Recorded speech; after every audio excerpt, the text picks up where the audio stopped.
إن الحمد لله نحمده ونستعينه ونستغفره ونعوذ بالله من شرور أنفسنا ومن سيئات أعمالنا من يهده الله فلا مضل له ومن يضلله فلا هادي له وأشهد أن لا إله إلا الله وحده لا شريك له وأشهد أن محمدًا عبده ورسوله أما بعد فقال الله تعالى محمد رسول الله والذين معه أشداء على الكفار رحماء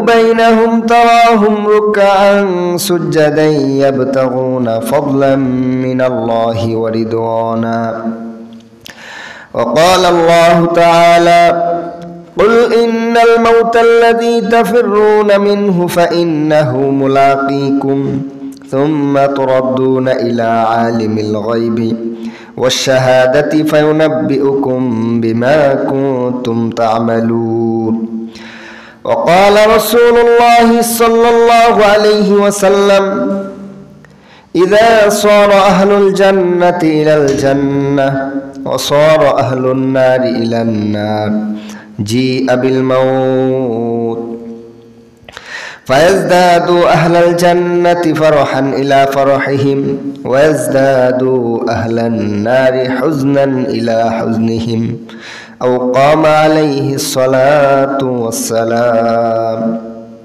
الحمد لله সকলে দুরূদ ইব্রাহিম পড়ছি আল্লাহুম্মা সাল্লি আলা মুহাম্মাদ ওয়া আলা আলি মুহাম্মাদ কামা সাল্লাইতা আলা ইব্রাহিম ওয়া আলা আলি ইব্রাহিম ইন্নাকা হামিদুম মাজিদ اللهم بارك على محمد وعلى آل محمد كما باركت على إبراهيم وعلى آل إبراهيم إنك حميد مجيد الحمد لله সমস্ত প্রশংসা মহান আল্লাহর জন্য যে মহান আল্লাহ সুবহানাহু ওয়া তাআলা আমাদেরকে মহান আল্লাহর মহান হুকুম মাগরিবের ফরজ সালাত আদায় করার পরে কোরআন এবং সুন্নাহর বিষয়ভিত্তিক আলোচনা শোনার এবং করার তৌফিক দান করেছেন।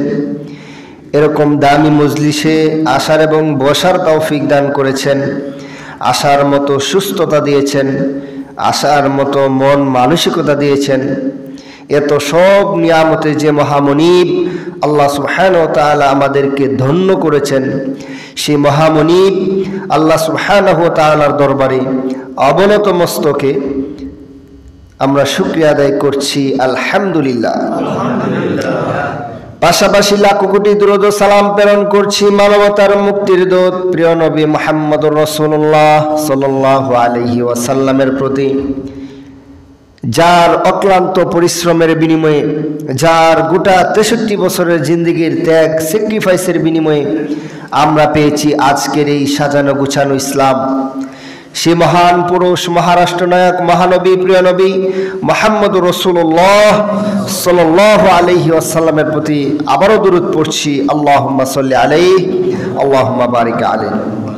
সম্মানিত প্রিয় উপস্থিতি, আমি আপনাদের সামনে যে বিষয়টি নিয়ে আলোচনা করতে চাই সেই বিষয়টি অত্যন্ত গুরুত্বপূর্ণ, তাৎপর্যপূর্ণ এবং আমাদের জীবন ঘনিষ্ঠ একটি বিষয়।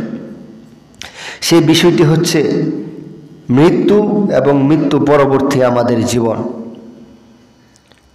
আজকে এই মৃত্যু বিষয়ে আমরা প্রায় সময় আলোচনা শুনে থাকি, আলোচনা শুনি, কিন্তু ওই মৃত্যুর বিষয়টা আমরা ওইভাবে যেইভাবে চিন্তা করলে আমাদের ভিতরে ঈমান আসবে, আল্লাহ সুবহানাহু ওয়া তাআলার প্রতি যথাযথ ভয় আসবে, মৃত্যুর চিন্তাটা আমাদের মনে ওইভাবে গেঁথে ওঠে না। অর্থাৎ মৃত্যুর চিন্তা আমাদের মধ্যে নাই। পশু পাখির মতো যেমন একটা পশুর সামনে থেকে আর একটা পশুকে নিয়ে জবাই করা হয়, তারপরেও সাথের পশুটা কাবার কেটেই থাকে। আমাদের বিষয়টা হয়ে গেছে এরকম। আমার পরিবার থেকে আমার ছোট ভাই বিদায় নিয়ে চলে যাচ্ছে, আল্লাহর সাক্ষাতে চলে যাচ্ছে।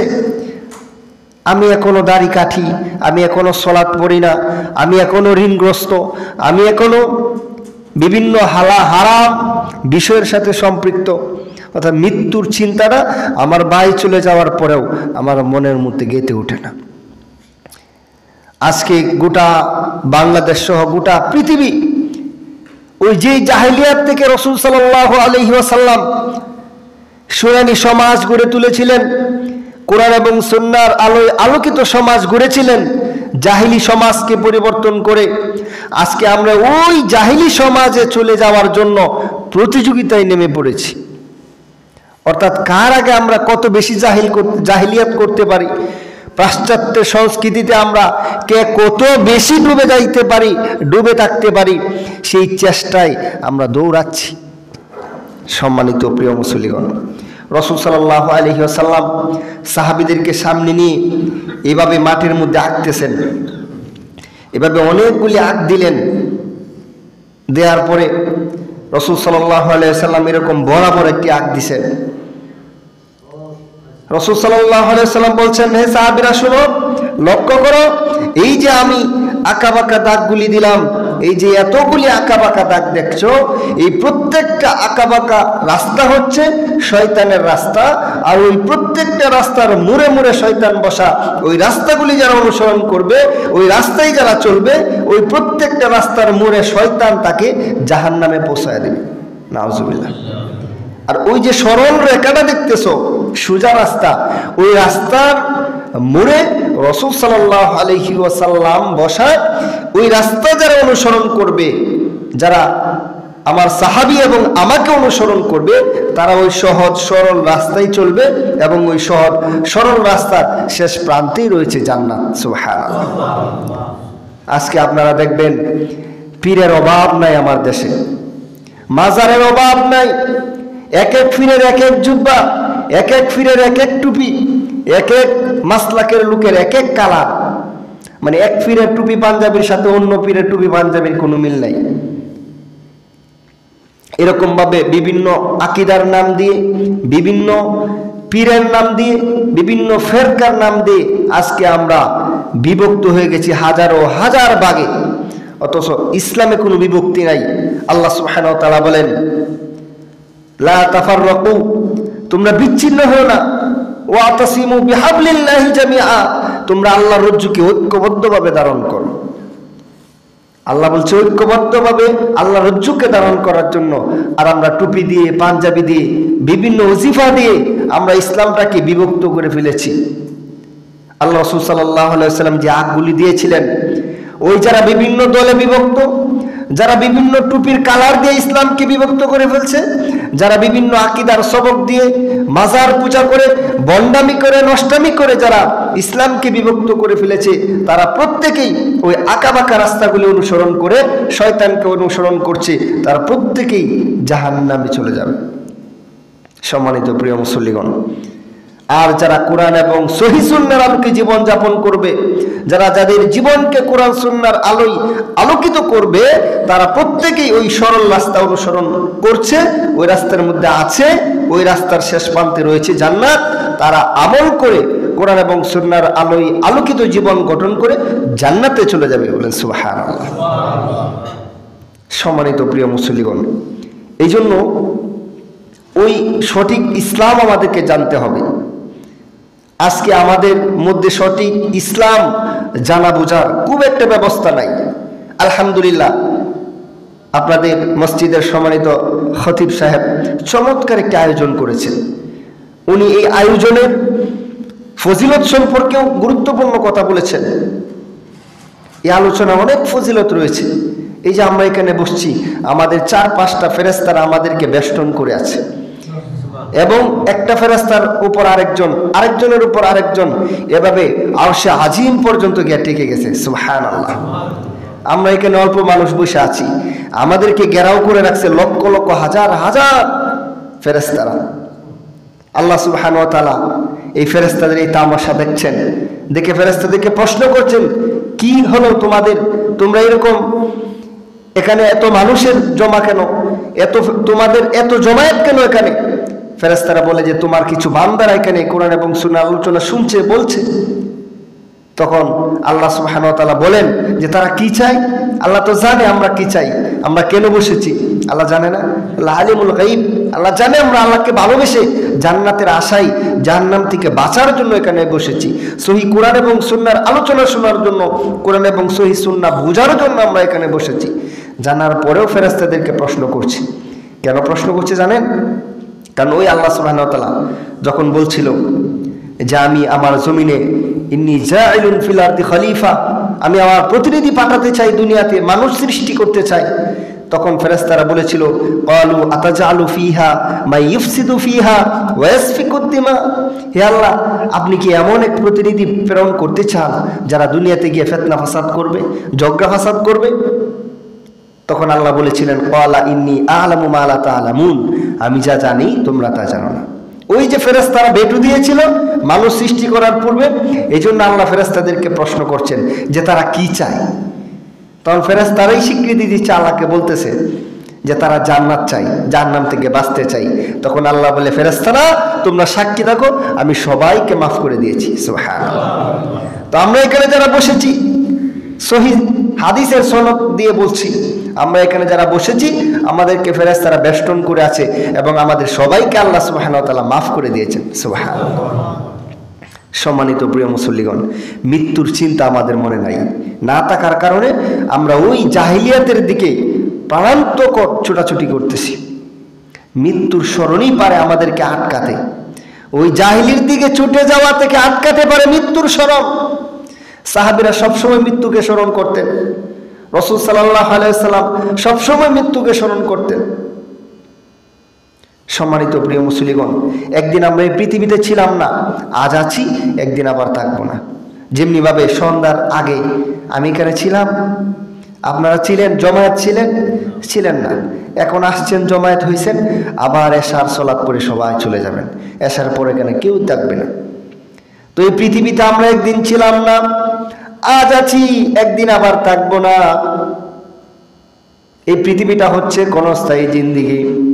আমরা ছিলাম রোহ জগতে, রোহ জগৎ থেকে মায়ের পেটে চলে এসেছিলাম, মায়ের পেট থেকে দুনিয়াতে এসেছি। আবার এই দুনিয়ার ইহজগতের সকল কাজকর্ম ত্যাগ করে যখন আমাদের হায়াত চলে যাবে, মালাকুল মাউত চলে আসবে, তখন আমরা আবার আল্লাহর কাছে ফিরে যাব। সুতরাং আমরা কেউই থাকবো না, কিন্তু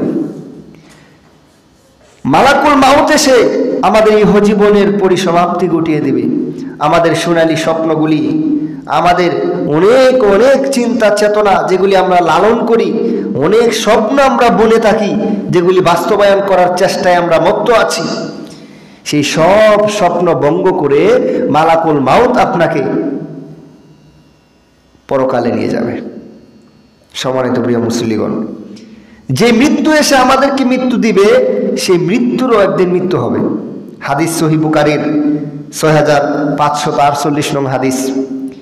হাদিসটি বর্ণনা করেছেন ইবনে ওমর রাদিয়াল্লাহু তাআলা আনহু। তিনি বলেন, ক্বালা রাসূলুল্লাহ সাল্লাল্লাহু আলাইহি ওয়াসাল্লাম, ইযা সারা আহলুল জান্নাতি ইলাল জান্নাহ ওয়া সারা আহলুন নারি ইলান নার জিআ বিল মাউত হাত্তা ইউজালা বাইনাল জান্নাতি ওয়ান নার সুম্মা ইয়াযবাহু সুম্মা ইউনাদি মুনাদিয়া আহলাল জান্নাতি লা মাউতা ওয়া ইয়া আহলান নারি লা মাউতা ফায়াজদাদু আহলাল জান্নাতি ফারহান ইলা ফারহিহিম ওয়া ইয়াজদাদু আহলান নারি হুজনান ইলা হুজনিহিম। রাসূল সাল্লাল্লাহু আলাইহি ওয়াসাল্লাম বলছেন যে কিয়ামতের মাঠে হিসাব নিকাশের পরে ইযা সারা আহলুল জান্নাতি ইলাল জান্নাহ, যখন জান্নাতীরা জান্নাতে চলে যাবে, ওয়া সারা আহলুন নার ইলান নার, জাহান্নামীরা জাহান্নামে চলে যাবে, জি আবিল মাউত, তখন মৃত্যুকে জান্নাত এবং জাহান্নামের মাঝখানে উপস্থিত করা হবে এবং সবার উপস্থিতিতে আল্লাহ সুবহানাহু ওয়া তাআলার ইশারায় মৃত্যুকে জবাই করা হবে। অর্থাৎ ওই সময়ের পর থেকে আর কারো মৃত্যু হবে না। যে মালাকুল মাউত এসে আমাদের ইহজীবনের পরিসমাপ্তি ঘটায়, আমাদের সাজানো বাগান থেকে আমাদেরকে উঠায় নিয়ে যায়, আমাদের সাজানো স্বপ্নগুলি ভঙ্গ করে দেয়, সেই মালাকুল মাউতেরও সেদিন মৃত্যু হবে, তাকে জবাই করা হবে। মালাকুল মাউতকে জবাই করার পরে আল্লাহ সুবহানাহু ওয়া তাআলার পক্ষ থেকে ঘোষণা আসবে, ইয়া আহলাল জান্নাতি লা মাউতা, হে জান্নাতীরা আর কোনো মৃত্যু নেই। ওয়া ইয়া আহলান নারি লা মাউতা, হে জাহান্নামীরা আর কোনো মৃত্যু নেই। ফায়াজদাদু আহলাল জান্নাতি ফারহান ইলা ফারহিহিম। এই ঘোষণা শোনার পরে জান্নাতীরা অনেক বেশি আনন্দে উৎফুল্লিত হয়ে যাবে, আনন্দে আত্মহারা হয়ে যাবে। কেন আনন্দে আত্মহারা হয়ে যাবে? কারণ তাদের আর মৃত্যু নামক বিষয় এসে তাদেরকে আর ধরবে না। তাদের কোনো কয় নাই, কিন্তু কোনো মৃত্যু হবে না। যেহেতু আর কোনো মৃত্যু আসবে না, সুতরাং তারা যে আনন্দ ভোগ বিলাসে মত্ত আছে, সেই আনন্দ ভোগ বিলাস কখনোই শেষ হবে না। সুবহানাল্লাহ, সুবহানাল্লাহ। ওয়া আহলান নারি লা মাউতা ফায়াজদাদু আহলান নারি হুজনান ইলা হুজনিহিম। হে জাহান্নামীরা আর কোনো মৃত্যু নেই। এই ঘোষণা শোনার পরে জাহান্নামীরা চিৎকার চেঁচামেচি করে কান্নাকাটি করতে থাকবে। তাদের দুঃখ আরো বেড়ে যাবে, তাদের অনুতাপ আরো বেড়ে যাবে। কেন? কারণ আর কোনো মৃত্যু নেই।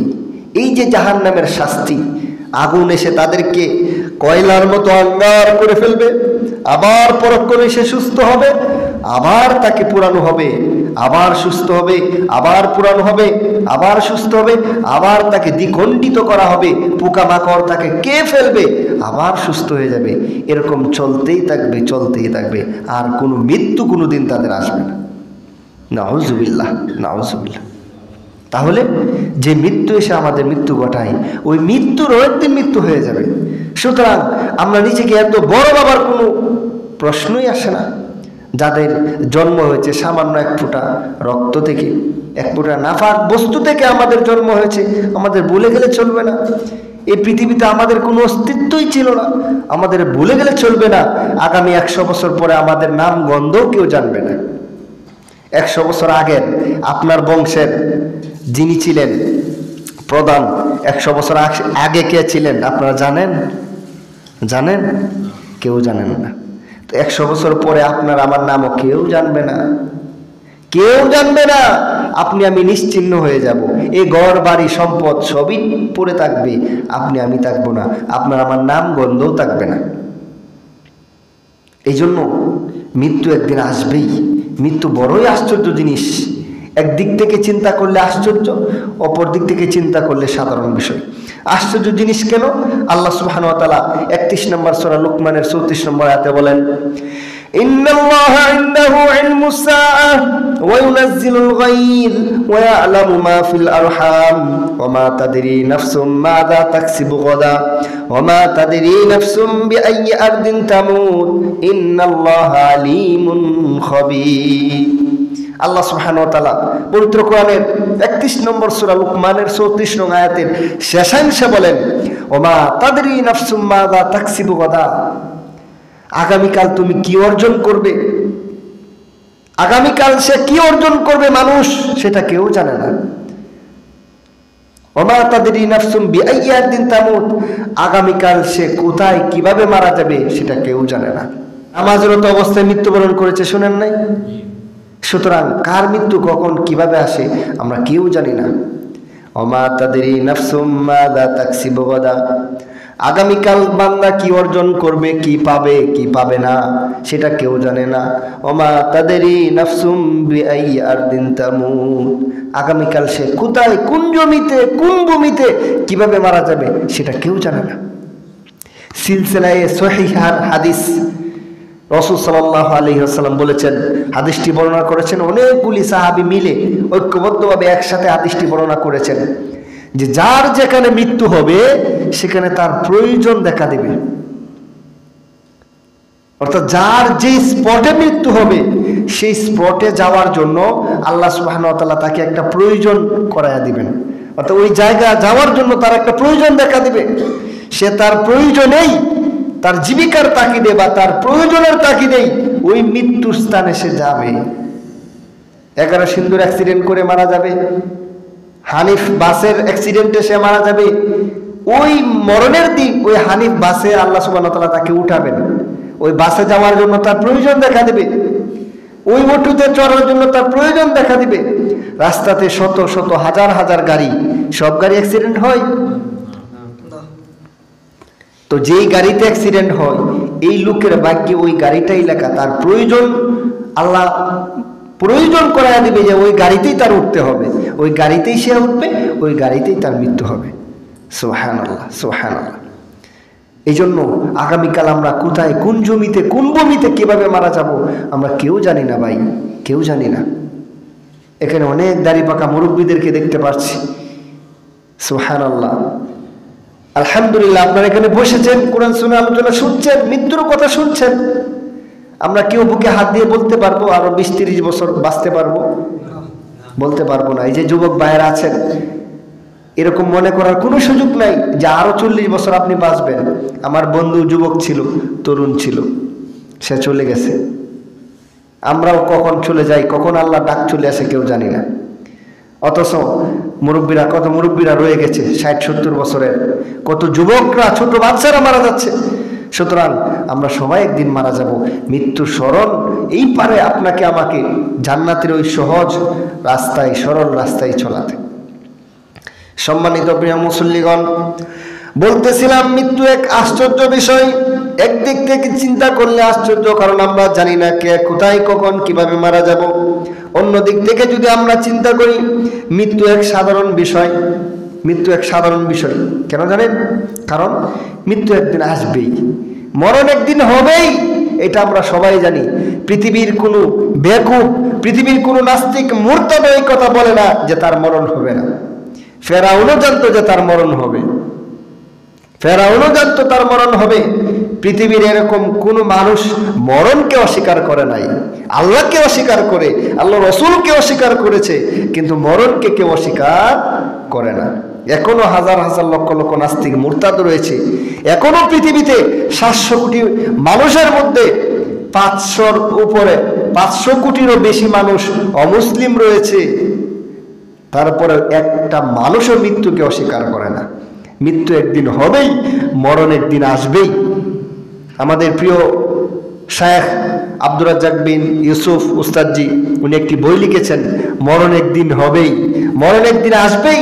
বইটি আপনারা পড়বেন, সবার কাছে আমি উদাত্ত আহ্বান জানাচ্ছি, বইটা আপনারা পড়বেন। তাহলে মৃত্যু সম্পর্কে, মরণ সম্পর্কে অনেক বিষয় আপনারা জানতে পারবেন। সম্মানিত প্রিয় মুসল্লিগণ, মৃত্যু একদিন হবেই। এই মৃত্যু থেকে পালানোর চেষ্টা করে কোনো লাভ নেই। আল্লাহ সুবহানাহু ওয়া তাআলা পবিত্র কোরআনের 16 নং সূরা নাহলের 32 নং আয়াতে বলেন, আল্লাযীনা তাতাওয়াফাহুমুল মালাঈকাতু তাইয়্যিবিন।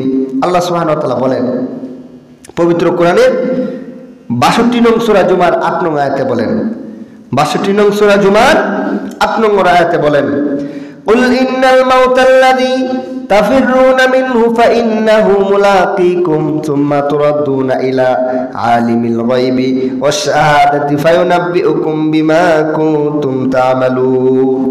আল্লাহ সুবহানাহু ওয়া তাআলা বলেন, কুল, হে নবী আপনি আপনার উম্মতদেরকে বলুন, ইন্নাল মাউতাল্লাযী তাফিরুনা মিনহু ফাইন্নাহু মুলাকীকুম, তোমরা যে মৃত্যু থেকে পালানোর চেষ্টা করছো, যে মৃত্যু থেকে পালিয়ে বেরাচ্ছ, মৃত্যু থেকে বাঁচার চেষ্টা করছো, ফাইন্নাহু মুলাকীকুম, সে মৃত্যু তোমাদেরকে এসে গ্রাস করবেই। মৃত্যু এসে তোমাদের সাথে মোলাকাত করবেই, কোলাকুলি করবেই। সুম্মা তুরাদ্দুনা ইলা আলিমিল গায়বি ওয়াশ শাহাদাতি ফায়ুনাব্বিউকুম বিমা কুনতুম তা'মালুন। এই মৃত্যু থেকে পালানোর চেষ্টা করে কোনো লাভ নেই। এই মৃত্যুকে বরণ করে নেওয়ার জন্য প্রস্তুত থাকতে হবে সর্বদাই। মৃত্যুকে বরণ করার জন্য প্রস্তুত থাকার মানে কি? মানে হচ্ছে সব সময় কোরআন সুন্নাহর আলোয় আলোকিত জীবন গঠন করে রাখতে হবে, যেন যে কোনো সময় মরণ আসলে আপনার আমার মরণটা জান্নাতের পথে হয়। বলেন সুবহানাল্লাহ। শুধু তাই না, নির্ধারিত সময়ে, নির্দিষ্ট সময়ে আমাদের মৃত্যু হবে। আল্লাহ সুবহানাহু ওয়া তাআলা পবিত্র কোরআনের 16 নং সূরা নাহলের 61 নং আয়াতে বলেন, ফাইদা জাআ আজালুহুম লা ইস্তাখিরুনা সাআতাও ওয়া লা ইস্তাকদিমুন। প্রত্যেক প্রাণীকেই আল্লাহ সুবহানাহু ওয়া তাআলা নির্দিষ্ট সময় পর্যন্ত অবকাশ দেন। যখন সেই নির্দিষ্ট সময় চলে আসে তখন তার মৃত্যু হয়ে যায়। সুবহানাল্লাহ। অর্থাৎ আপনার মৃত্যু যখন লেখা, যেই টাইমে লেখা, যখন যেই সময় আপনার মৃত্যু লেখা, তখন সেই সময় আপনার মৃত্যু হবে। 1 সেকেন্ড, 1 মিলি সেকেন্ডও আকপিস করা হবে না। নির্ধারিত সময়েই আপনার আমার মৃত্যু হবে। ফাইদা জাআ আজালুহুম লা ইস্তাখিরুনা সাআতাও ওয়া লা ইস্তাকদিমুন। সম্মানিত প্রিয় মুসল্লিগণ, আমি আলোচনার সামনের দিকে এগিয়ে নিয়ে যাচ্ছি। মৃত্যু হবে নির্ধারিত সময়ে। মৃত্যু আশ্চর্য জিনিস, কারণ কখন মৃত্যু চলে আসে আমরা কেউ জানি না। উপস্থিত মজলিসেই আমার মৃত্যু হইতে পারে, কোনো গ্যারেন্টি নাই। আবার অন্য দিক থেকে সাধারণ বিষয়, কারণ মরণ একদিন হবেই, মরণ একদিন হবেই, এটা আমরা সবাই বিশ্বাস করি। সেই দিক থেকে চিন্তা করলে মৃত্যু সাধারণ বিষয়। এবার আসুন, আমাদের মরণ হয়ে গেল, মৃত্যু হয়ে গেলে কি আমাদের জীবন শেষ? না, মরার পরেই তো আসল খেলা শুরু হবে। মরার পরেই শুরু হবে আসল খেলা। একটা মানুষ যখন কোরআন সুন্নাহর আলোয় আলোকিত জীবন গঠন করবে, আল্লাহ সুবহানাহু ওয়া তাআলার সমস্ত হুকুম আহকামগুলি রাসূল কারীম সাল্লাল্লাহু আলাইহি ওয়াসাল্লামের দেখানো পথ মত পদ্ধতি অনুযায়ী করবে, তখন তার মৃত্যুর সময়, ওই মুমিন বান্দার মৃত্যুর সময় কি ঘটবে? আসুন আমরা কোরআন থেকে জেনি। আল্লাহ সুবহানাহু ওয়া তাআলা বলেন পবিত্র কোরআনের 16 নং সূরা নাহলের 32 নং আয়াতে বলেন, আল্লাযীনা তাতাওয়াফাহুমুল মালাইকাতু তাইয়্যিবিন ইয়াকুলুনা সালামুন আলাইকুম উদখুলুল জান্নাহ বিমা কুনতুম তা'মালুন। যখন কোন মানুষ কোরআন সুন্নাহর আলোয় আলোকিত জীবন গঠন করবে, আল্লাহ সুবহানাহু ওয়া তাআলা সমস্ত হুকুম আহকামগুলি রাসূল সাল্লাল্লাহু আলাইহি ওয়াসাল্লামের দেখানো মত পথ পদ্ধতি অনুযায়ী করবে, তখন সে মুমিন হবে। আর ওই মুমিন বান্দা যখন মারা যাবে, তখন আল্লাহ বলছেন আল্লাযীনা তাতাওয়াফাহুমুল মালাইকাতু তাইয়্যিবিন, ওই ব্যক্তি মারা যাওয়ার সময় মালাকুল মাউতের সাথে জান্নাত থেকে জান্নাতি ফেরেশতাদেরকে আল্লাহ পাঠিয়ে দিবেন। ইয়াকুলুনা সালামুন আলাইকুম, ওই জান্নাতি ফেরেশতারা এসে ওই মুমিন বান্দাকে সালাম দিবে। বলে সুবহানাল্লাহ। মরার সময়, মৃত্যুর সময় সালাম দেবে। আচ্ছা, এই যে আমি আসার সময়, এই যে আপনাদের ইমাম সাহেব আমাকে রাস্তা থেকে এগিয়ে নিয়ে আসলেন, প্রথম দেখাতেই সালাম দিলেন, কেমন আছেন ভাই, আসেন আলহামদুলিল্লাহ। ওই যে সামনে আমাদের মসজিদ, কত আদর আপ্যায়ন করে নিয়ে আসছে না? ভালো কাজে আসছে এই জন্য। আচ্ছা, পুলিশ যখন আসামি ধরে, তখন কি সামনে ভাই কেমন আছেন, আসেন সালাম দেয়? 2টা বাড়ি লাগায়, 2-3টা বাড়ি লাগায়, টাস করে কলারের মধ্যে ধরে ধরে হাতে হাত করা পরে ট্রেনে হিস্ট্রি শেষ হয়ে যায়, কারণ সে অপরাধী আসামি। তো মুমিন বান্দা যখন মারা যাবে, ওই মরার সময় তার জান্নাতের সুখ শুরু হয়ে যাবে। বলেন সুবহানাল্লাহ। আল্লাহ বলছেন ওই জান্নাত থেকে জান্নাতি ফেরেশতারা এসে সালাম দেবে। সালাম দিয়ে বলবে ইয়াকুলুনা সালামুন আলাইকুম, সালাম দেবে। সালাম দেওয়ার পরে বলবে উদখুলুল জান্নাতা বিমা কুনতুম তা'মালুন, ওই যে ওই দেখা যায় আপনার জান্নাত, আপনার আসল বাড়ি, ওই বাড়িতে নেওয়ার জন্য আমরা আসছি। বলেন সুবহানাল্লাহ, আল্লাহু আকবার। মৃত্যুর সময় তার নাকে মুখে তার আশপাশে একটা জান্নাতি সুঘ্রাণ ছড়ায়া দেবে। বাচ্চাদের খতনা করানোর পরিবেশটা দেখছেন না? আমরা ছোটবেলা দেখছি যে খতনা করানোর সময় ওই যেই ব্যক্তি খতনা করে, সে তাকে বিভিন্ন কথাবার্তা বলে, যে তোমার আব্বুর নাম কি, তুমি কি করো, এটা বিভিন্ন ধরনের কথাবার্তা বলে তাকে অন্যদিকে ডাইভার্ট করে তার চিন্তাটা। ওইদিকে কিন্তু সে কাজ করতেছে, এবং কথা বলতে বলতে কালিমা পড়াইতে পড়াইতে ওই দিকতে তার কাজ শেষ করে, সেলাই টেলাইও শেষ, সে কথাই কইতেছে তার সাথে। তো ওই জান্নাতি ফেরেশতারা এসে মুমিন বান্দাকে ওই জান্নাতের বিভিন্ন চিত্র দেখাবে, জান্নাতের বিভিন্ন সুখদান তার নাকের মধ্যে লাগাইবে। এইভাবে তার জান্নাতে একটা সুখের মধ্যে ব্যস্ত রাখতে রাখতে কোন দিকে যে কোন সময় যে তার জানটা কবজ করে সে নিয়ে যাবে, সে টেরও পাবে না। বলে সুবহানাল্লাহ, আল্লাহু আকবার, আল্লাহু আকবার। যদিও আমরা দেখি যে লোকটা চটপটাইতেছে, মৃত্যু যন্ত্রণায়, কিন্তু আসলে তার জানটা জান্নাতের আবেশে সে জান্নাতে চলে যাচ্ছে। সুবহানাল্লাহ। যদি আপনি কোরআন এবং সুন্নাহর আলোয় আলোকিত জীবন গঠন করতে পারেন, যদি আপনি জাহিলিয়াতের সমস্ত চ্যালেঞ্জের মোকাবেলায় ইসলামের শ্রেষ্ঠত্ব তুলে ধরার মতো ঈমান আমল যোগ্যতা অর্জন করতে পারেন, তাহলে আপনার মৃত্যুর সময় জান্নাতি ফেরেশতারা এসে আপনাকে ওয়েলকাম করবে, সালাম দিবে, জান্নাতের নিয়ামত দেখায় দেখায় আপনার জানটা কবজ করবে। সুবহানাল্লাহ। এই জান কবজ করার পরে যখন কিয়ামতের মাঠ কায়েম হবে, তখন আল্লাহ সুবহানাহু ওয়া তাআলা বলছেন, আয়াতগুলি আছে সূরা ফজরের 89 থেকে 89 নম্বর সূরা ফজরের 27 থেকে 30 নম্বর আয়াতে আল্লাহ সুবহানাহু ওয়া তাআলা বলেন, ইয়া আইয়াতুহান নাফসুল মুতমাইন্নাহ ইরজিই ইলা রাব্বিকি রাদিয়াতাম মারদিয়াহ ফাদখুলি ফি ইবাদি ওয়াদখুলি জান্নাতি। আল্লাহ সুবহানাহু ওয়া তাআলা বলেন, হে প্রশান্ত আত্মা তোমরা কোথায়, হে মুমিন বান্দারা তোমরা কোথায়, ইরজিই ইলা রাব্বিকি রাদিয়াতাম মারদিয়াহ, তুমি চলে আসো আমার নিকট, আমার সন্তুষ্টি নিয়ে সন্তুষ্ট চিত্তে তুমি আমার নিকট চলে আসো। ফাদখুলি ফি ইবাদি, ওই আমার নেককার বান্দাদের দলে শামিল হও, যারা মুমিন যারা জান্নাতি তাদের দলে শামিল হও। ওয়াদখুলি জান্নাতি, এবং আমার জান্নাতে প্রবেশ করো। সুবহানাল্লাহ। কিয়ামতের মাঠে মুমিন বান্দাদেরকে আল্লাহ সুবহানাহু ওয়া তাআলা খুব দরদ মাখা করতে ডাকবেন, হে পবিত্র আত্মারা কোথায় তোমরা, হে প্রশান্ত আত্মারা তোমরা কোথায়, আসো আমার নেককার বান্দাদের দলে শামিল হও, জান্নাতে প্রবেশ করো। সুবহানাল্লাহ। সম্মানিত প্রিয় মুসল্লিগণ, এবার আসুন বদকার লোকের মৃত্যুর সময় কি ঘটবে।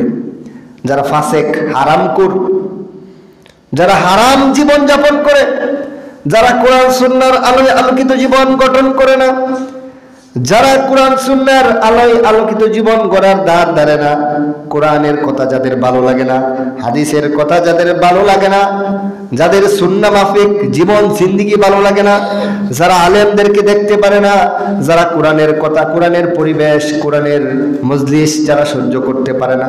আচ্ছা, এরকম মানুষ কি বাংলাদেশে নাই? যারা কোরআনকে সহ্যই করতে পারে না, আল্লাহর জমিনে আল্লাহর দিন কায়েম হোক এটা চায় না, আলেমদের অগ্রগতি দেখতে পারে না, মসজিদ মাদ্রাসাগুলি দিনকে দিন উন্নত হচ্ছে, এগুলি দেখে হিংসা করার লোক কি বাংলাদেশে নাই? অনেক অনেক, হাজারো হাজার। শুধু তাই না, আপনারা শুনলে অবাক হবেন, বর্তমান সময়ে রাষ্ট্রের বিভিন্ন গুরুত্বপূর্ণ সেক্টরে এই হিন্দুত্ববাদী ভারতের লোকেরা ঢুকে গেছে। ইসলাম বিরোধী শক্তি এই রাষ্ট্রীয় শক্তির রন্ধে ঢুকে গেছে। দীর্ঘদিনের কৌশল অবলম্বন করে তারা আমাদের দেশটাকে একটা অরাজক পরিস্থিতি করার জন্য, ইসলামকে উৎখাত করে দেওয়ার জন্য গভীর ষড়যন্ত্র চলছে। আমরা বোকা মুসলিমরা বুঝতেছি না।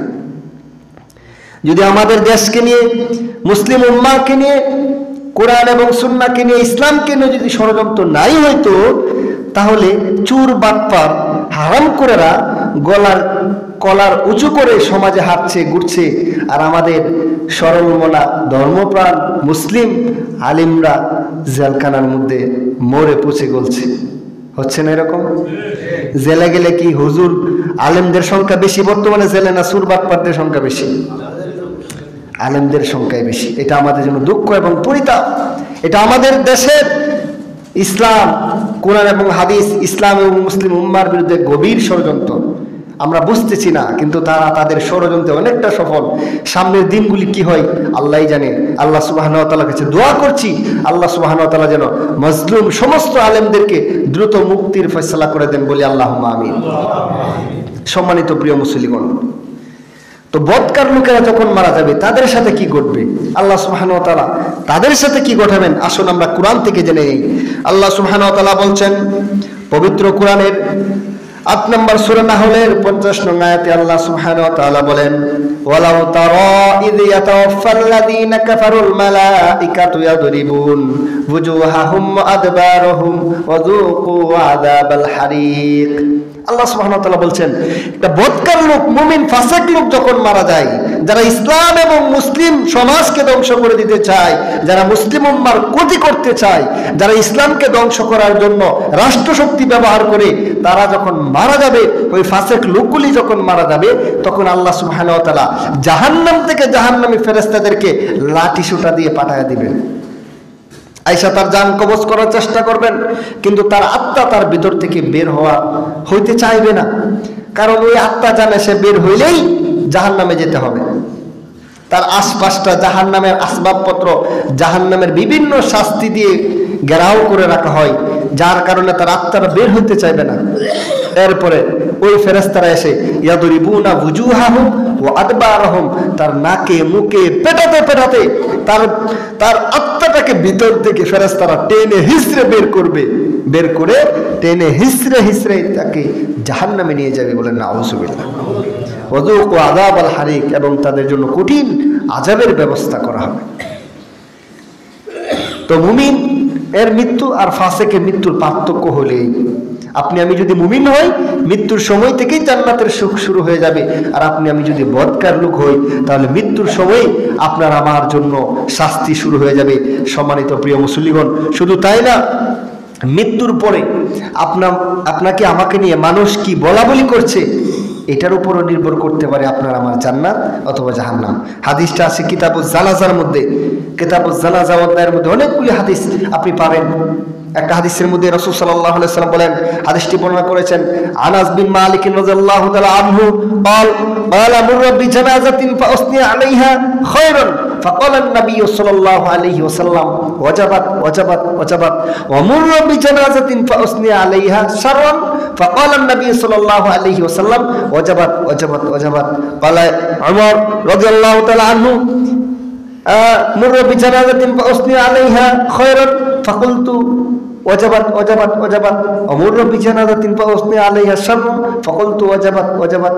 অর্থাৎ রাসূল সাল্লাল্লাহু আলাইহি ওয়াসাল্লামের সামনে দিয়ে এক ব্যক্তিকে জানাজার জন্য নিয়ে যাওয়া হচ্ছিল। তখন ওই লোকটি মুমিন ছিল। কি ছিল? মুমিন ছিল। মুমিন থাকার কারণে ভালো মানুষ ছিল, সে ধার্মিক লোক ছিল এবং সামাজিক লোক ছিল। সে ধর্মকর্ম পালন করার পাশাপাশি মানুষের সাথে ভালো ব্যবহার করত। ভালো ব্যবহার করার কারণে তার মৃত্যুর পরে যখন তাকে নিয়ে যাওয়া হচ্ছিল, মানুষ তার সম্পর্কে ভালো ভালো মন্তব্য করতেছিল। যে লোকটা তো অনেক ভালো ছিল, পাঁচ ওয়াক্ত সালাত পড়তো, গরিব দুঃখীর বিপদে এগিয়ে আসতো, মানুষের উপকারে সে উপকার করতো, মানুষের অনেক বেশি উপকার করতো। আমরা ভালো মানুষ মারা গেলে আফসোস করি না যে লোকটা কত ভালো ছিল? তো ওই লোকের ব্যাপারে মানুষ আফসোস করতেছে আর দোয়া করতেছে লোকটা কতই না ভালো ছিল। আল্লাহ রাসূল সাল্লাল্লাহু আলাইহি ওয়াসাল্লাম এই মানুষের মন্তব্যগুলি শুনলেন, শোনার পরে বললেন ওয়াজাবাত ওয়াজাবাত ওয়াজাবাত। এরপরে একটু পরে আরেকটা মন্দ লোককে নিয়ে গেল।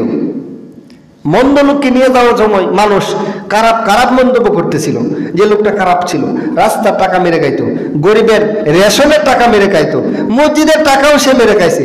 এত খারাপের খারাপ ছিল এই লোকটা।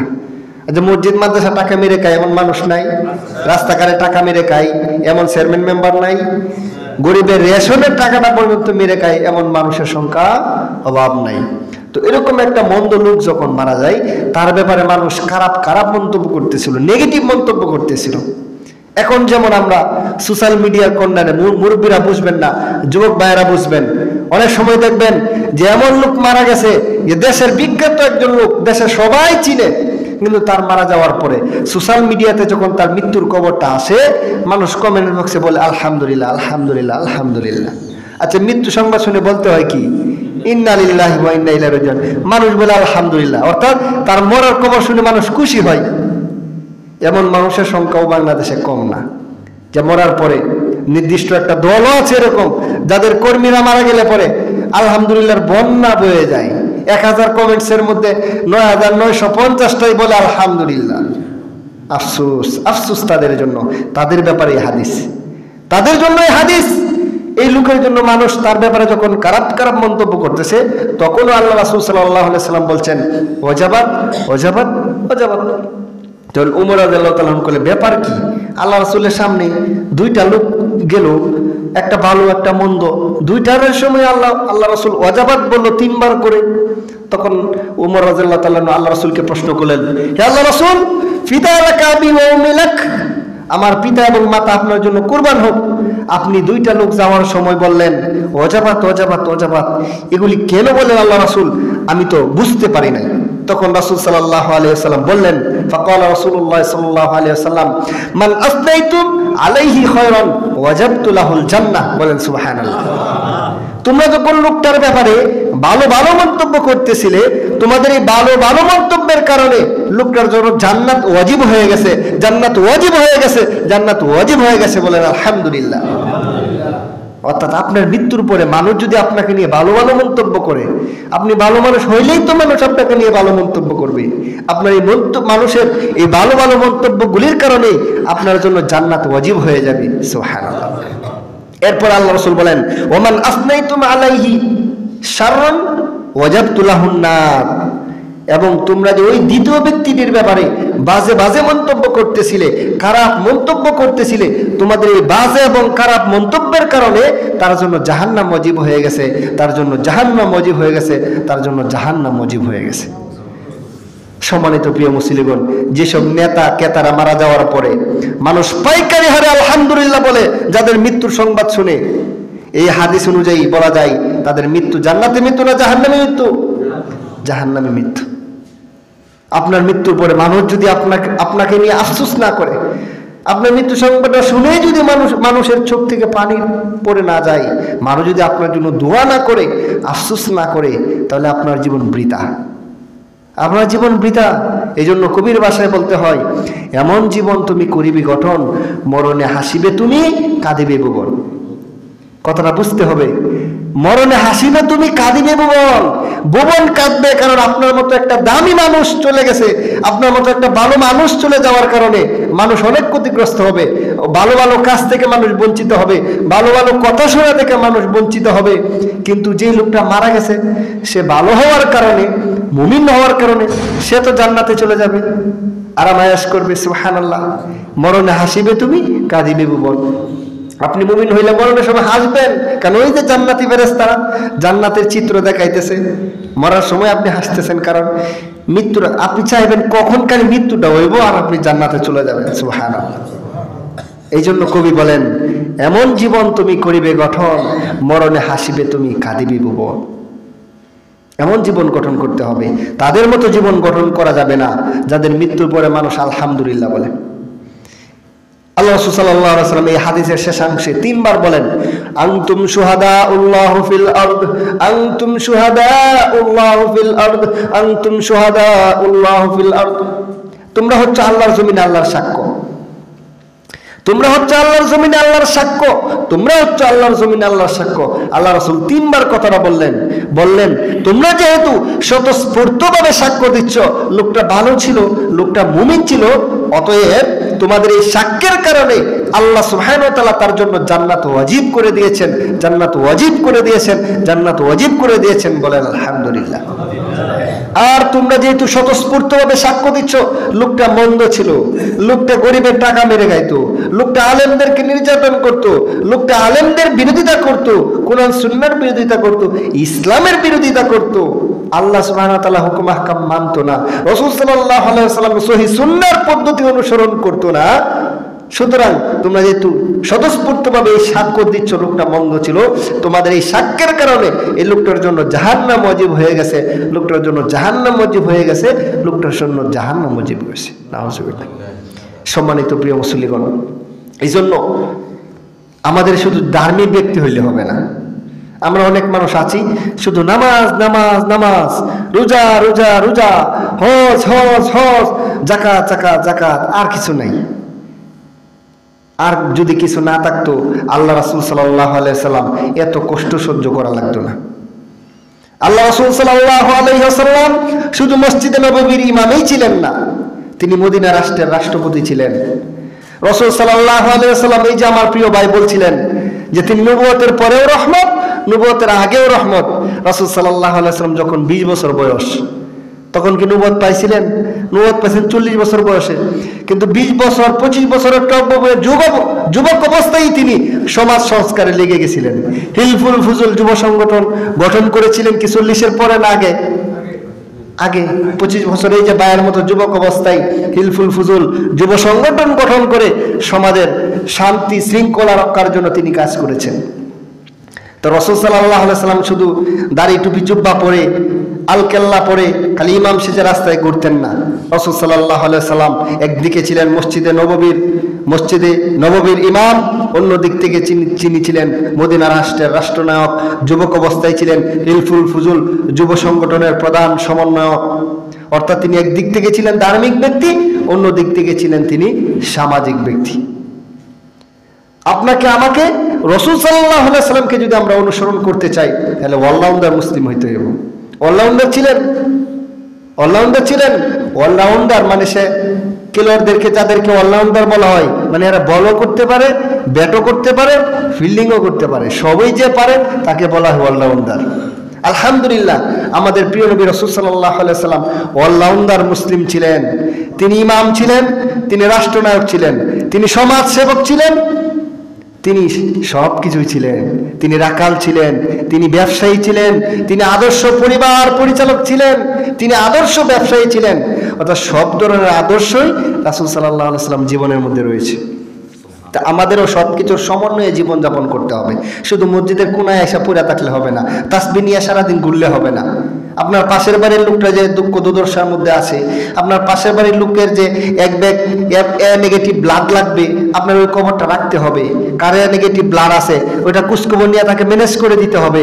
আপনার বাড়ির সামনে যে রাস্তাটা ভাঙ্গা, এই ভাঙ্গা রাস্তাটা কিভাবে ঠিক করা যায় এই চেষ্টা সাধন আপনাকে করতে হবে। না, আমরা হয়ে গেছি ভিন্ন। যারা ধার্মিক লোক আমরা আছি শুধু মসজিদে, আর যারা সামাজিক লোক এরা সমাজ নিয়ে আসে, এরা মসজিদে আয় না, এরা মসজিদে আসে না। আর যারা মসজিদে আসে এরা সমাজের কোনো কাজকর্মের কোনো খবর নাই। অথচ রাসূল সাল্লাল্লাহু আলাইহি সাল্লাম দুই গুণে গুণান্বিত লোক ছিলেন। আমরা যদি জান্নাত পেতে চাই, আমাদের মৃত্যুর সময় যদি জান্নাতের চিত্র দেখতে চাই, তাহলে আমাদের দুই গুণের গুণান্বিত মানুষ হইতে হবে। অর্থাৎ ধার্মিকতা, সামাজিকতা, ধার্মিকতা এবং সামাজিকতার সমন্বয়ে জীবন গঠন করতে হবে। অনেক মানুষ আছে সংগঠন করতে ভালো লাগে না, অনেক মানুষ আছে যে চেয়ারম্যান, মেম্বার, এমপি, মন্ত্রীদের নামই শুনতে পারে না, নির্বাচন হ্যান ত্যান ইত্যাদি ভালো লাগে না। আপনি কলিমউদ্দিন যে কাজ করতে না পারবেন ইসলামের জন্য, আপনার সমাজের যেই সামাজিক লোক যে মেম্বার হয়েছে, চেয়ারম্যান হয়েছে, এমপি, মন্ত্রী হয়েছে, সে আপনার চেয়ে ভালো কাজ বেশি করতে পারবে না কম করবে? সে যদি ইচ্ছা করে, আপনিও ইচ্ছা করেন, কিন্তু করতে পারবে কে বেশি? ওই সমাজের যে প্রধান হেড, চেয়ারম্যান, মেম্বার বা এমপি, মন্ত্রী, সে বেশি করতে পারবে।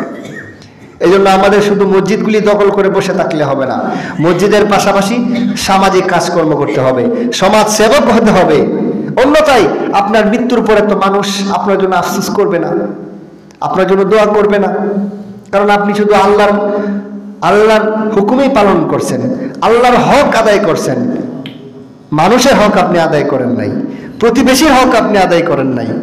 প্রতিবেশীর হক আদায় না করার কারণে, মানুষের হক আদায় না করার কারণে আপনি হাজি গাজি হওয়ার পরেও মানুষ আপনাকে নিয়ে খুব একটা আফসোস করবে না, খুব একটা আফসোস করবে না। মানুষের আফসোসের কারণ হইতে হবে, এমন জীবন আপনাকে গঠন করতে হবে, মানুষের আফসোসের কারণ হইতে হবে। আপনার মৃত্যু সংবাদটা যেন মানুষের আফসোসের কারণ হয়, দীর্ঘদিন যেন মানুষের স্মরণে থাকে আপনার কথা। রাসূল সাল্লাল্লাহু আলাইহি ওয়াসাল্লামের মৃত্যু সংবাদ শুনে সাহাবীরা পাগল প্রায় হয়ে গেছিলেন। ওমর রাদিয়াল্লাহু তাআলা আনহু তো তলোয়ার বের করে বললেন যে, কে আসো তোমরা তোমাদের সন্তানদেরকে ইতিম করতে চাও, তারাই বলবা যে আল্লাহ রাসূল মারা গেছে। অর্থাৎ যেই বলবো যে রাসূল সাল্লাল্লাহু আলাইহি ওয়াসাল্লাম মৃত্যুবরণ করেছে তাকে আমি হত্যা করব, এমন পাগল হয়ে গেছিল ওমর রাদিয়াল্লাহু তাআলা। কারণ রসুলের মতো নবুয়তের আগেরও রহমত, যে নবুয়তের পরেও যিনি রহমত, তিনি চলে গেছেন, মানুষ এটা মানতেই পারতেছিল না। তো আপনাকে আমাকে এরকম রহমত প্রাপ্ত মানুষ হতে হবে। আমরা কি এখন আল্লাহর রহমত পাইতে পারবো না? অবশ্যই এখনো পাবো, আমরা যদি আল্লাহর পথে চলি। আল্লাহর রহমত প্রাপ্ত বান্দা হতে হবে।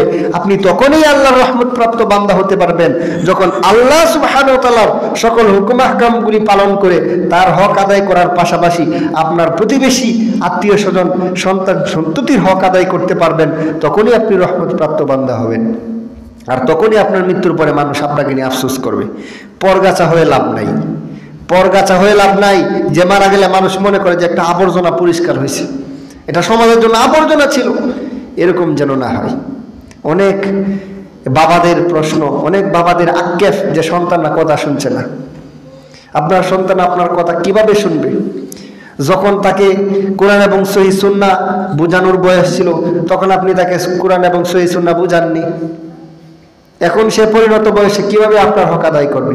মা বাবার কি হক রয়েছে সেটা তো আপনি তাকে বুঝানেইনি, সেই জ্ঞান তো আপনি তাকে দেননি। যেই জ্ঞান কাটিয়ে সে আপনাকে সম্মান করবে সেই জ্ঞান তো আপনাকে তাকে ছোটবেলায় দেননি। সম্মানিত প্রিয় মুসলিমগণ, সময় শেষ, আমি আলোচনা ফিনিশিং করে ফেলছি যে আমাদের জীবন আলোচনার সার সংক্ষেপ হচ্ছে মৃত্যুর কথা বেশি বেশি স্মরণ করতে হবে। মানুষ পাগল পাড়া হয়ে জাহিলিয়াতের দিকে ছুটছে, জাহিলিয়াতের দিকে ছুটছে। বিশেষ করে যুবক ভাইয়েরা ধ্বংস হয়ে যাচ্ছে। অধিকাংশ যুবকদের মোবাইলে, মা বাবারা তো মোবাইল চেক করে না, একদিন মোবাইলটা চেক করে দেখেন তার অগোচরে মোবাইলের মধ্যে যে কি আছে, পুরা জাহান্নাম তার মোবাইলের মধ্যে ভরে রাখছে। প্রত্যেকটা যুবকের মোবাইল এক একটা জাহান্নাম হয়ে আছে। এই যুবক ভাইদেরকে ফিরিয়ে আনার জন্য মুরব্বীদের, ইমাম সাহেবের, মসজিদ কমিটির সকলের সম্মিলিত প্রচেষ্টা লাগবে। এই যুবকদেরকে যদি এখন রক্ষা করা না যায়, তাহলে আগামী 10 বছর পরে তো এই যুবকই হবে মসজিদের সভাপতি, এই যুবকই হবে এলাকার মেম্বার, চেয়ারম্যান। এখনকার যুবকদেরকে যদি হেফাজত করা না যায়, আগামী 10, 15, 20 বছর পরের বাংলাদেশের চিত্র কিন্তু ভিন্ন হয়ে যাবে, ইউরোপ আমেরিকা হয়ে যাবে। তো আমাদের দেশকে যদি বাঁচাতে চাই, ইসলাম এবং মুসলিম উম্মাহকে যদি বাঁচাতে চাই, তাহলে আমাদের নিজেদেরকে রক্ষা করতে হবে, আমাদের যুবক ভাইদেরকে রক্ষা করতে হবে। বিশেষ করে সহিহ কুরআন শিক্ষা দিতে হবে। অধিকাংশ যুবকরা ইন্টারমিডিয়েট, অনার্স, মাস্টার্স কমপ্লিট করার পরেও সহিহ কুরআন পড়তে পারে না। অথচ আল্লাহ সুবহানাহু ওয়া তাআলা এই কোরআনের ব্যাপারে বলছেন, ওয়ালাকাদ ইয়াসসারনাল কুরআনা লিযিকরি ফাহাল মিন মুদ্দাকির। আমি এই কোরআনকে খুবই সহজ করে দিয়েছি যেন তোমরা সহজেই তা হৃদয়ে আঙ্গম করতে পারো। সুবহানাল্লাহ, আল্লাহ বলছে সহজ, আর আমরা এটাকে কঠিন বানায়া রাখছি। একটা ছেলে ইংলিশে ফটর কথা বলতেছে, অনার্স মাস্টার্স কমপ্লিট, বড় মন্ত্রণালয়ে চাকরি করে, বড় কোম্পানিতে চাকরি করে, অথচ বিসমিল্লাহটা শুদ্ধ করে বলতে পারে না। বর্তমান সংসদের 300-350 সংসদ সদস্য, মনে হয় যে 5 জনেও বিসমিল্লাহটা সহি করে পড়তে পারবে না। কেন? রাষ্ট্রের সবচেয়ে গুরুত্বপূর্ণ জায়গায় আপনি আছেন, সবচেয়ে কঠিন কাজ, এই সংসদে যাওয়ার জন্য কিসে চাইতেই হয়ে গেছে, অনেক পথ পাড়ি দিয়ে তাকে সংসদে যাইতে হয়েছে। অথচ কোরআন বলছে আল্লাহ সবচেয়ে সহজ, এই কোরআনে আমরা পড়ি না, পারি না। কোরআন শিখতে হবে, মৃত্যুর কথা বেশি বেশি স্মরণ করতে হবে। মৃত্যুর স্মরণেই আপনাকে আপনার ভুল রাস্তা থেকে সঠিক রাস্তায় রাখবে। ইহদিনাস সিরাতাল মুস্তাকিম। প্রতিদিন আমরা সূরা ফাতিহার মধ্যে পড়ি আলহামদুলিল্লাহি রাব্বিল আলামিন আর রহমানির রহিম মালিক ইয়াউমিদ্দিন ইয়্যাকা না'বুদু ওয়া ইয়্যাকা নাস্তাঈন। আল্লাহকে বলি, আল্লাহ তুমি রহমানুর রহিম, তুমি বিচার দিবসের মালিক, আমরা তোমারই ইবাদত করি, তোমার কাছেই ফানা চাই। ইহদিনাস সিরাতাল মুস্তাকিম। আমরা এত কিছু আপনার জন্য করি, সুতরাং আপনি আমাদেরকে সরল সঠিক পথের দিশা দিয়ে দিন। আমরা সঠিক রাস্তা পেতে চাই আল্লাহর কাছে। তো সঠিক রাস্তা কোরআনের ভিতরে না বাহিরে? কি বলেন, কোরআনের ভিতরে না বাহিরে? তো এই কোরআন যদি আমরা সহি করে উচ্চারণ করতে না পারি, কোরআন যদি আমরা নিয়মিত না পড়ি, তাহলে এই সঠিক রাস্তাটা কোথায় পাবো? আপনি মনে রাখবেন, আপনি যদি কোরআন না পারেন, তাহলে ওই যে আমি আলোচনার শুরুতেই অনেকগুলি রাস্তা দেখাইছিলাম, সবগুলি রাস্তার মোড়ে মোড়ে কে বসা? শয়তান বসা। এই শয়তান আপনাকে জাহান্নামে নিয়ে যাবে। আর ওই যে সরল সঠিক রাস্তা, সহজ সোজা, ওই সোজা রাস্তাটা হচ্ছে কোরআনের রাস্তা। এই রাস্তা যদি আপনি পেতে চান, ওই রাস্তা দেখা পাইতে হলে কোরআন শিখতে হবে, কোরআন পড়তে হবে, কোরআন থেকে হেদায়েত নিতে হবে। আল্লাহ সুবহানাহু ওয়া তাআলা আমাদের সবাইকে মৃত্যুর কথা বেশি বেশি স্মরণ করে, কোরআন সুন্নাহর আলোয় আলোকিত জীবন গঠন করে, ধার্মিকতা এবং সামাজিকতা উভয়ের ঐক্যবদ্ধ, উভয়ের সমন্বিত একটা জীবন গঠন করে, কবির ভাষায় এমন জীবন যেন আমরা গঠন করতে পারি, যে জীবন গঠন করলে পরে মরণে আমরা হাসবো, ভুবন কাঁদবে। আল্লাহ সুবহানাহু ওয়া তাআলা এমন জীবন গঠন করার তৌফিক দিন। সবাই বলে আল্লাহুম্মা আমিন। সুবহানাল্লাহি ওয়া বিহামদিহি, সুবহানাকাল্লাহুম্মা ওয়া বিহামদিকা, আশহাদু আল্লা ইলাহা ইল্লা আনতা আস্তাগফিরুকা ওয়া আতুবু ইলাইক। আসসালামু আলাইকুম ওয়া রাহমাতুল্লাহি ওয়া বারাকাতুহু।